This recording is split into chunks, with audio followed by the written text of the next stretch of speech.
L'Église, qui est le corps de Christ, est le fruit de l'angoisse la plus profonde pour le cœur du Père.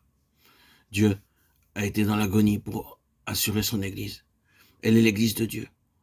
Quelle déclaration merveilleuse! Elle est appelée si souvent l'Église ou le corps du Christ, mais ici, la désignation qui lui est donnée est l'Église de Dieu, qu'il s'est acquise par son propre sang. Acte 20, 28.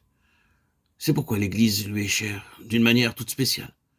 Mais ce n'est pas seulement parce que l'Église est le résultat de son double service ou de son agonie ou de son labeur qu'elle lui est chère.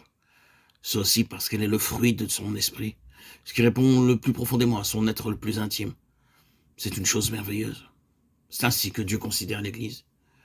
Il ne nous regarde pas en ce que nous sommes en nous-mêmes, mais il nous voit en ce que nous sommes en Christ et ce que nous serons dans l'éternité. Une chose merveilleuse. L'une des illustrations, l'une des paraboles les plus remarquables de ce fait, nous les trouvons dans la sentence que Balaam fut obligé de rendre sur Israël.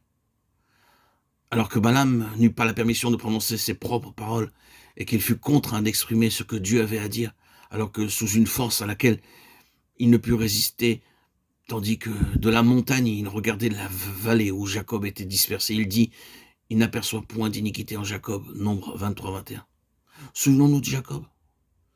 Pensons à sa vie dans le désert. Regardons sa rébellion, ses murmures, les cœurs retournant en Égypte, son infidélité. Et en présence de tout cela, nous entendons cette déclaration étonnante qui vient directement du cœur de Dieu et que doivent prononcer les lèvres récalcitrantes d'un prophète infidèle. Il ne voit point de perversité en Israël. Oh, quelle grâce! Le Seigneur regarde donc son Église comme le fruit de sa grâce, le fruit de son travail. Et dans un certain sens, l'Église répond à son cœur d'une manière qui nous est difficile d'exprimer. Christ a aimé l'Église, Éphésiens 5, 25. Il a aimé et il aime l'Église parce que d'une manière mystérieuse dans l'Église, il a ce que son cœur désire.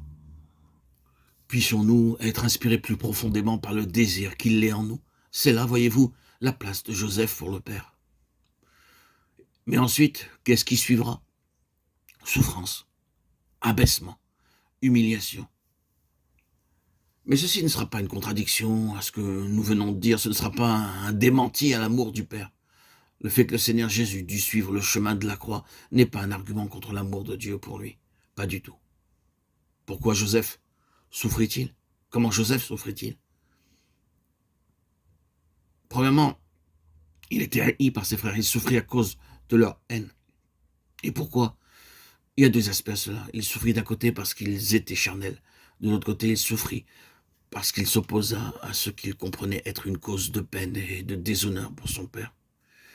C'est quelque chose de difficile à exprimer sans risquer l'incompréhension. Et cependant, c'est une vraie position. Celui qui est réellement en accord avec la loi d'esprit de vie et en qui peut opérer cette loi aura un discernement spirituel à l'égard de ce qui est encore charnel. Même dans les enfants de Dieu, dans la famille du Père, et parce qu'il a ce discernement, il ne pourra pas l'accepter, il devra le répudier, il devra s'opposer à tout ce qui est charnel parmi le peuple de Dieu.